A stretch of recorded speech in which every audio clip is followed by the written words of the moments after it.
Oke, udah. Eh, Sebelumnya assalamualaikum warahmatullahi wabarakatuh. Hamdan syukron lillah wa ba'd.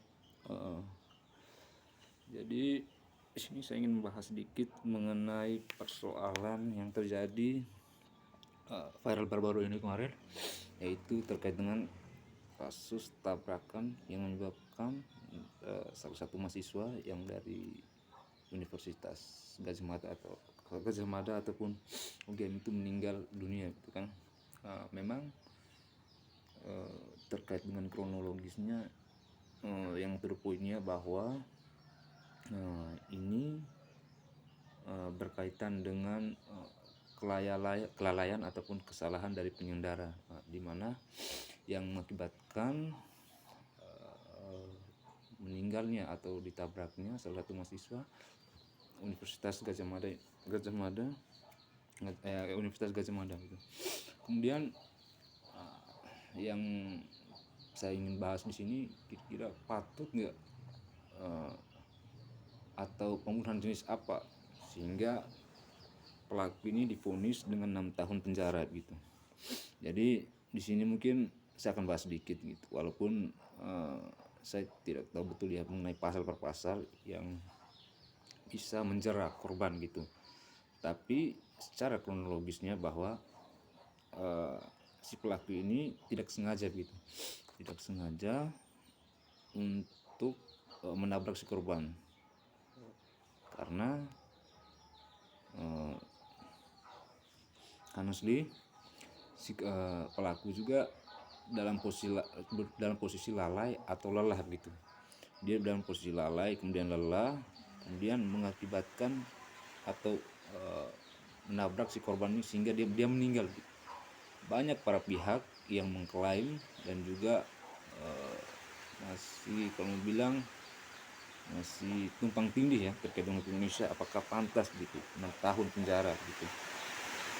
Kemudian profil daripada si pelaku juga tidak tahu kan gitu profilnya, tapi si korban ini kan merupakan mahasiswa UGM aktif, apalagi di Fakultas Hukum gitu, UGM gitu.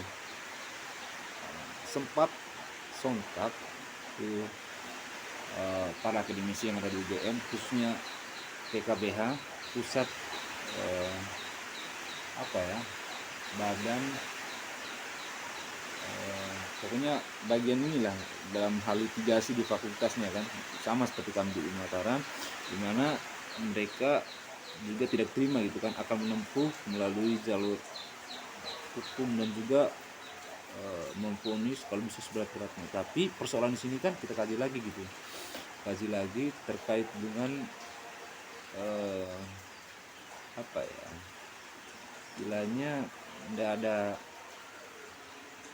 asap kalau ada api gitu. Artinya si pelaku ini kan tidak sengaja dan juga terkait dengan pembunuhan ini bukan pembunuhan yang direncanakan atau pembunuhan yang seperti sengaja gitu kan. Memang pembunuhan itu ada berapa jenis kalau salah, ada 3 ya. Yang pertama itu pembunuhan direncanakan, pembunuhan yang seperti direncanakan, ataupun pembunuhan yang mungkin bisa jadi kelalaian gitu kan. Nah, mungkin masuk dalam kategori ketiga ini, yang kelalaian gitu kan.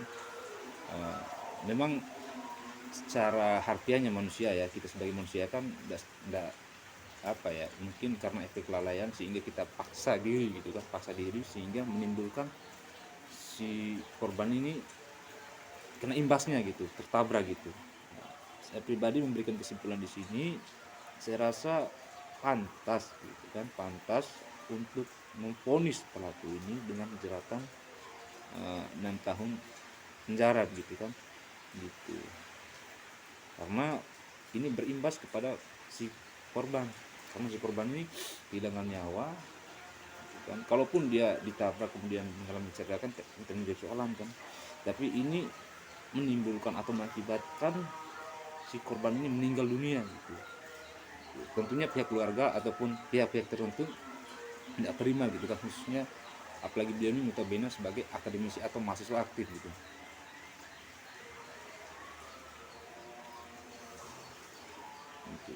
Walaupun para pihak yang lain, mungkin dari pihak KBH atau pihak kampus akademisi, selaku beliau ini akademisi itu kan, lembaganya itu mengklaim itu akan menjerat seberat-beratnya, tapi ini kan persoalannya, ini kan korban atau pelaku ini kan dia dalam keadaan lelah dan lalai gitu kan, lalai ya itu, atau memaksakan diri, bisa dikatakan seperti itu. Kemudian dia berkendara, tapi dia menabrak si korban ini, kemudian meninggal. Kalaupun jeratannya itu banyak pihak tidak menerimanya, saya rasa pantas gitu, karena posisinya kita sebagai manusia secara harfiahnya kan mungkin karena lelah atau lalai kan, sehingga mau tidak mau kita paksa untuk kendara, tapi menimbulkan orang lain itu rugi gitu kan. Jadi pada to the point atau kesimpulannya, saya rasa wajar hakim memvonis dengan ponisan sekian tahun gitu, karena persoalannya kalau kita baca mungkin sekitar 20 tahun atau apa gitu kan tidak mungkin gitu.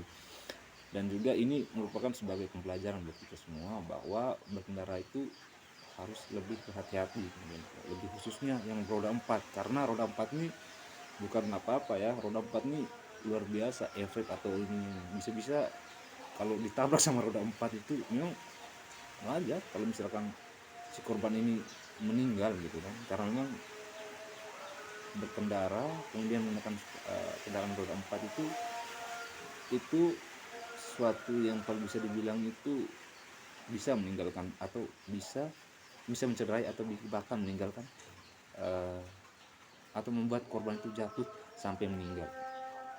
Itu efek atau dampak daripada kelalaian yang dilakukan oleh manusia itu, lebih khususnya kalau kita berkendara menggunakan roda 4 itu aja sih, saya rasa pantas gitu.